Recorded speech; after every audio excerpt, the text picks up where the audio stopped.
حول ولا قوة إلا بالله العلي العظيم حسبنا الله ونعم الوكيل نعم المولى ونعم النصير أعوذ بالله من الشيطان الرجيم بسم الله الرحمن الرحيم الحمد لأهله والصلاة على أهلها أما بعد فقد قال رسول الله صلى الله عليه وآله وسلم أكثروا ذكر الموت فإنه يمحص الذنوب ويزهد في الدنيا السلام علیکم ورحمۃ اللہ وبرکاتہ۔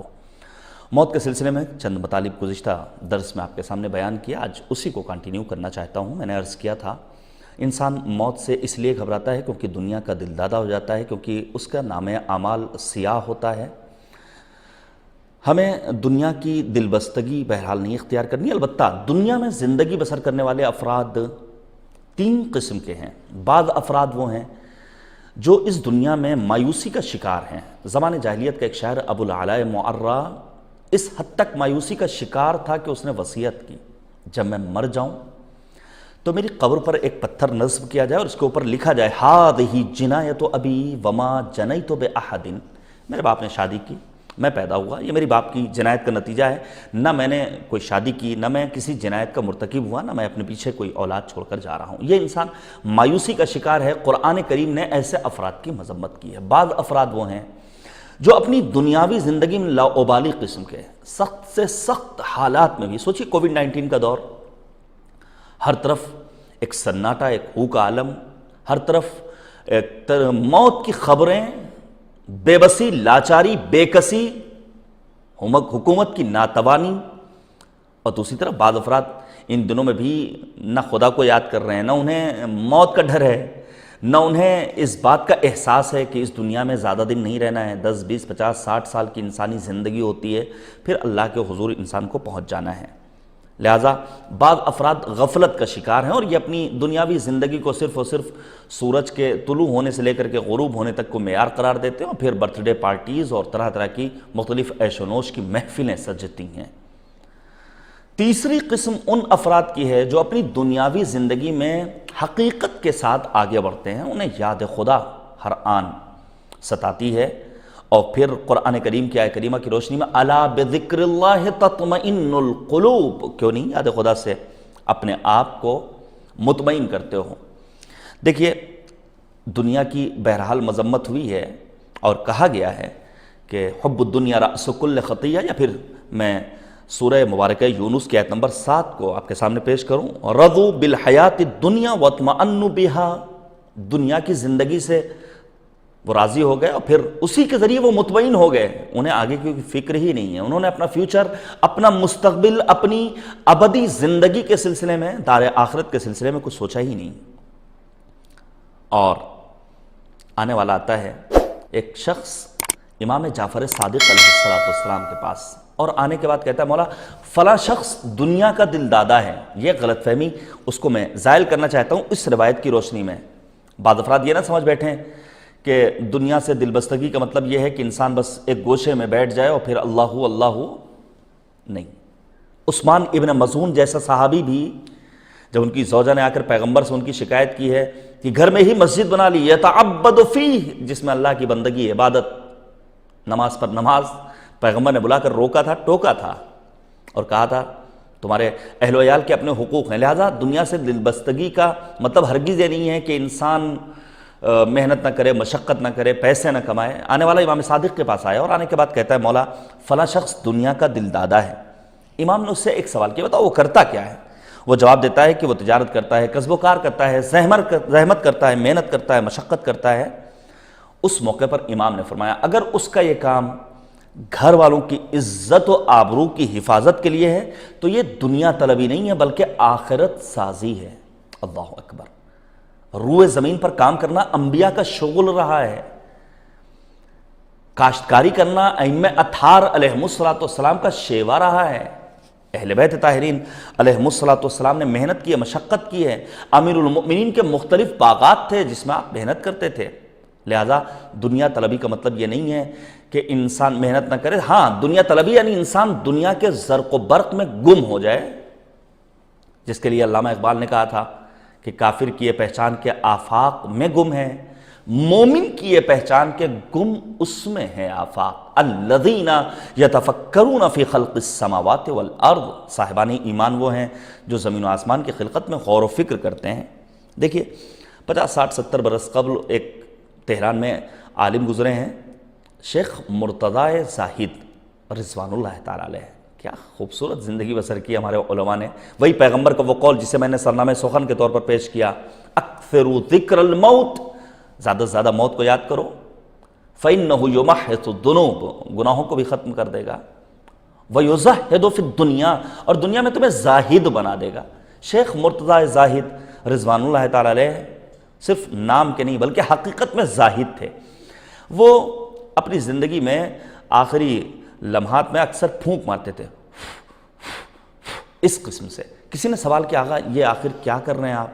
شیخ مرتضی زاہد نے جواب دیا، یہ میں دنیا کو پھونک مار کر اپنے سے دور کر رہا ہوں۔ امیر المؤمنین کا سچا پیروکار ایسا ہی ہوتا ہے، کبھی بھی دنیا کا دلدادہ نہیں ہو سکتا۔ یہ وہی کر سکتا ہے جو دنیا میں رہ کر دنیا طلب نہ ہو بلکہ دنیا میں رہ کر اپنی آخرت کی آبادی کے بارے میں غور و فکر کرتا ہوں۔ البتہ ممکن ہے، چونکہ اکثر ہمارے سننے والے جوان ہیں، ممکن ہے بعض جوانوں کے ذہن میں سوال پیدا ہو کہ موت سے ہم جوانوں کا کیا سروکار؟ بوڑھے افراد کو یاد کرنا چاہیے، جو 60+ ہیں انہیں موت کے بارے میں سوچنا چاہیے۔ نہیں، بلکہ دیکھیے جوانوں کی عظمت ہے، بعض جوان انبیاء کا تذکرہ ہے، قرآن کریم نے بھی بعض جوانوں کا تذکرہ کیا ہے، اور جن میں سرفہرست اصحاب کہف کا نام آتا ہے۔ حدیث نبوی میں آپ کے سامنے پیش کروں، پیغمبر اعظم نے فرمایا، جوانوں کی اہمیت، پیغمبر اعظم نے فرمایا کہ میری نبوت و رسالت کا بوڑھوں نے انکار کر دیا لیکن جوانوں نے بڑھ چڑھ کر اقرار کیا۔ سرکار حجت حضرت صاحب الزمان اجل اللہ تعالی فرجہ الشریف جب ظہور فرمائیں گے تو آپ کے اکثر لشکر کے سپاہی جوان ہوں گے۔ ان للہ تعالی ملکا ینزل فی کل لیلہ فَيُنَادِ يَا أَبْنَاءَ الْعِشْرِينَ جَدُّوا وَاجْتَهِدُوا، خدا کا ایک ملک جو ہر رات نازل ہوتا ہے اور 20 برس کے جوانوں کو خطاب کر کے کہتا ہے کوشش کرو، محنت کرو، زحمتیں کرو۔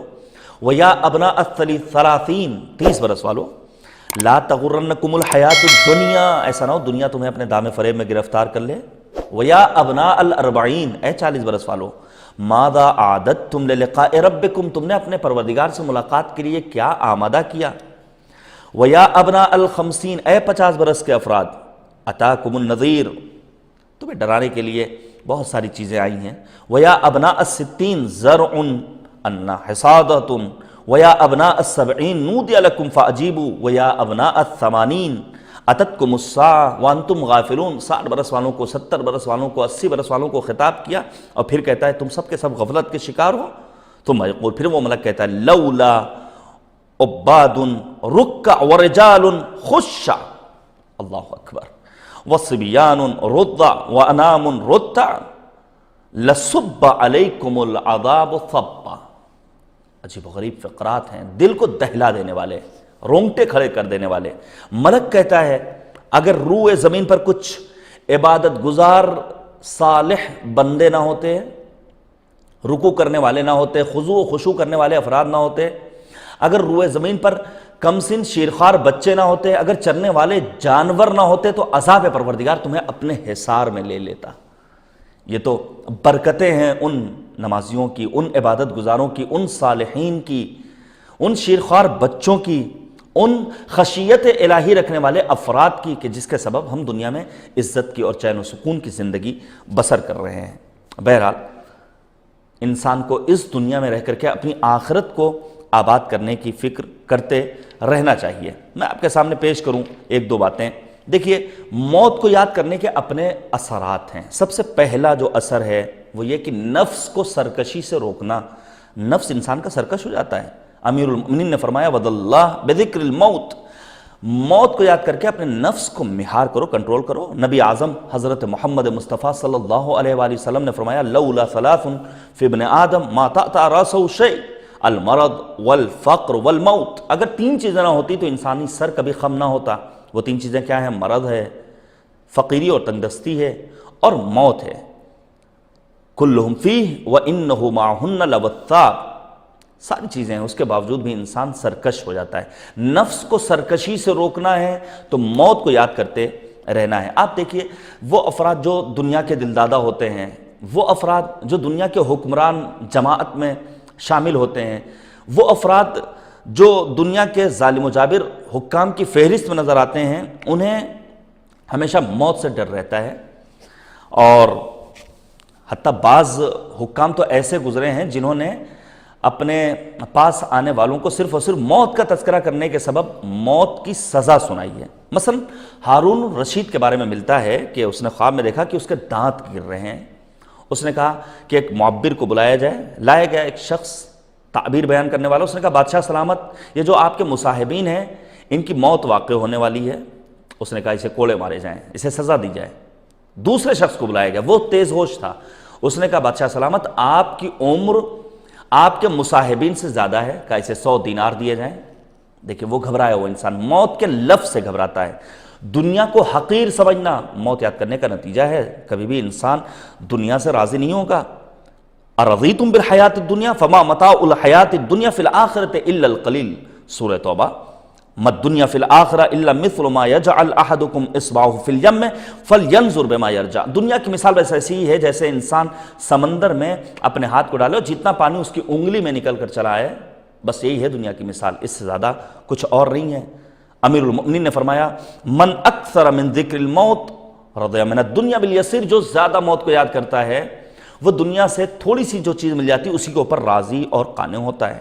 اسی طرح اگر موت کو انسان یاد کرے گا تو گناہوں سے، معصیت پروردگار سے، نافرمانی خدا سے، اخلاقی رذائل سے اپنے آپ کو دور رکھے گا، دوسروں پر کبھی بھی ظلم نہیں کرے گا۔ ایاک والظلم فإن الظلم عند اللہ والظلمات یوم القیامہ۔ دیکھو ظلم سے بچو، کیونکہ یہی ظلم روز قیامت انسان کو تاریکیوں کے ساتھ مالک کے حضور پہنچائے گا۔ اور ایک اور چیز ہے، وہ ہے بلا و مصیبت پر صبر کرنے کی طاقت اسی موت کے ذریعے پیدا ہو جاتی ہے۔ مولا کائنات نے فرمایا اکثروا ذکر الموت ویوم خروجکم من القبور وقیامکم بین یدی اللہ عز وجل تہون علیکم المصائب۔ موت کو یاد کرو، اسی موت کو یاد کرنے کے ذریعے مصیبتیں پڑنے کے بعد تمہارے اندر اتنی طاقت آ جائے گی کہ تمہارے پائسبات میں لغزش پیدا نہیں ہوگی۔ امیر المؤمنین نے اگر بیان فرمایا تو امام حسین نے کربلا میں کر دکھایا۔ سرکار سید الشہداء حضرت امام حسین شب عاشور اپنی بہن عقیلہ بنی ہاشم جناب زینب کبریٰ سلام اللہ علیہا کو سخت مصیبتوں کی جانب متوجہ کرتے ہوئے یہی تو فرماتے تھے ان اہل الارض یموتون واہل السماء لا یبقون، دنیا پر کوئی باقی نہیں بچے گا۔ بہرحال یہ شاید امام حسین کہنا چاہتے تھے کہ جب مجھ سے بہتر میرے آباء و اجداد باقی نہیں بچے تو ہم کیسے اس دنیا میں زندہ رہ سکتے ہیں۔ اور پھر آج کے دور میں یہ کہا جا سکتا ہے کہ تمام تر مصیبتوں کے ہنگام انسان اگر کربلا کو یاد کر لے تو تمام مصیبتیں اس کے لیے ہیچ ہو جاتی ہیں۔ ایک آخری بات، ہم موت سے کیوں ڈرتے ہیں؟ جہالت کے سبب، اپنے سیاہ اعمال کے سبب، گناہ و ظلم کے سبب، دنیا سے دل بستگی کے سبب۔ باتیں بہت ساری رہ گئی، یہ کچھ ٹوٹے پھوٹے الفاظ موت کے سلسلے میں، تاکہ ہم اپنے آپ کو آمادہ کر سکیں اور رب کریم کے حضور دعا کر سکیں خدایا ہمارا خاتمہ بخیر ہو، ہمارے مرحومین کی مغفرت فرما، جو مؤمنین مریض ہیں انہیں ان لمحات کے صدقے میں شفا کامل و عاجل عنایت فرما۔ اپنے فیڈ بیک سے نوازیے گا۔ خدا حافظ۔